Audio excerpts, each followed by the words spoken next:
ആകാശത്ത് വിസ്മയം തീർത്ത സൂപ്പർ ബ്ലൂ മൂൺ ഇന്ത്യയിലും ദൃശ്യമായി.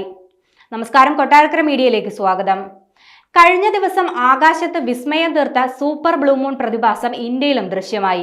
ഭൂമിയുടെ ഭ്രമണപഥത്തോട് ചന്ദ്രൻ കൂടുതൽ അടുത്തു നിൽക്കുന്ന സമയത്തെ പൂർണ്ണചന്ദ്രനെയാണ് സൂപ്പർ മൂൺ എന്നറിയപ്പെടുന്നത്. 4 പൂർണ്ണചന്ദ്രന്മാരുള്ള ഒരു കാലയളവിലെ മൂന്നാമത്തെ പൂർണ്ണചന്ദ്രനാണ് ബ്ലൂ മൂൺ എന്നറിയപ്പെടുന്നത്. ഈ വർഷത്തെ മൂന്നാമത്തെ പൂർണ്ണചന്ദ്രനാണിത്. 2 ചാന്ദ്രദൃശ്യങ്ങളും ഒരുമിച്ച് വരുന്നതിനാലാണ് ഈ പ്രതിഭാസത്തെ സൂപ്പർ ബ്ലൂ മൂൺ എന്ന് വിളിക്കുന്നത്. ഇന്ത്യയിൽ ഇന്നലെ രാത്രി മുതൽ ദൃശ്യമായ ഈ പ്രതിഭാസം 3 ദിവസം നീണ്ടു നിൽക്കും. നാസയുടെ കണക്കനുസരിച്ച് 2-3 വർഷത്തിലൊരിക്കലാണ് ബ്ലൂ മൂൺ ദൃശ്യമാകുന്നത്. 2020 ഒക്ടോബറിലും 2021 ഓഗസ്റ്റിലും ബ്ലൂ മൂൺ ദൃശ്യമായിരുന്നു. സ്റ്റർജൻ മൂൺ എന്നറിയപ്പെടുന്ന സൂപ്പർ മൂൺ ബ്ലൂ മൂൺ പ്രതിഭാസം ദൃശ്യമാകുന്ന രാത്രിയിൽ സാധാരണ ചാന്ദ്രപ്രകാശമുള്ള രാത്രിയേക്കാൾ 30% കൂടുതൽ പ്രകാശം ലഭിക്കുമെന്നാണ് ശാസ്ത്രജ്ഞർ വ്യക്തമാക്കുന്നത്.